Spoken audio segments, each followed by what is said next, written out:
Emmaus Nikopolis. Saat Yesus dikenali di tengah perjalanan. Pada hari yang sama ketika kabar kebangkitan mulai tersebar di Yerusalem, dua murid Yesus meninggalkan kota itu dengan hati yang hancur. Mereka berjalan menuju sebuah kota bernama Emmaus, sekitar 60 stadie atau kurang lebih 11 km dari Yerusalem, sebagaimana dicatat secara rinci dalam Injil Lukas 24:13-35. Perjalanan ini bukan sekadar perjalanan fisik. Ini adalah perjalanan batin, perjalanan orang-orang yang kehilangan harapan. Emmaus dalam catatan sejarah. Dalam tradisi Kristen kuno, Emmaus diidentifikasi dengan Emmaus Nikopolis, sebuah kota penting di wilayah Yudea Romawi. Sejarawan Yahudi abad pertama Flavius Josephus mencatat keberadaan Emmaus sebagai pemukiman yang dikenal dan strategis.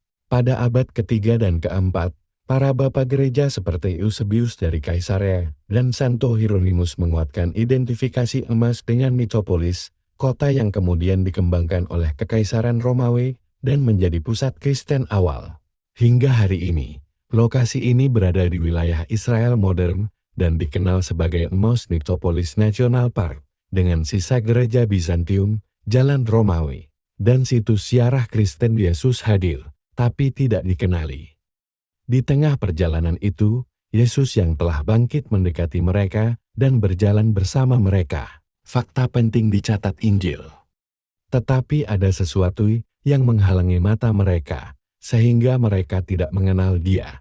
Luke 24 ayat 16. Ini bukan cerita simbolik belaka. Tradisi Kristen memandang peristiwa ini sebagai penampakan kebangkitan yang nyata, di mana Yesus hadir secara fisik, berbicara, berjalan, dan kemudian makan bersama murid-muridnya.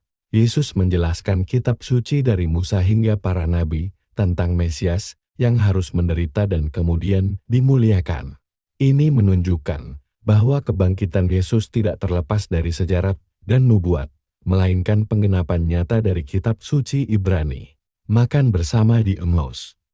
Ketika mereka tiba di Emmaus dan duduk makan bersama, Yesus mengambil roti, mengucap berkat, memecah-mecahkannya, dan memberikannya kepada mereka. Pada saat itulah mata mereka terbuka, mereka mengenali Dia. Dan seketika itu juga, Yesus menghilang dari pandangan mereka. Peristiwa ini memiliki makna teologis yang dalam dan diakui secara luas dalam tradisi Kristen. Yesus dikenal dalam persekutuan, dalam firman, dan dalam pemecahan roti, sebuah gambaran awal dari Ekaristi perjamuan kudus yang terus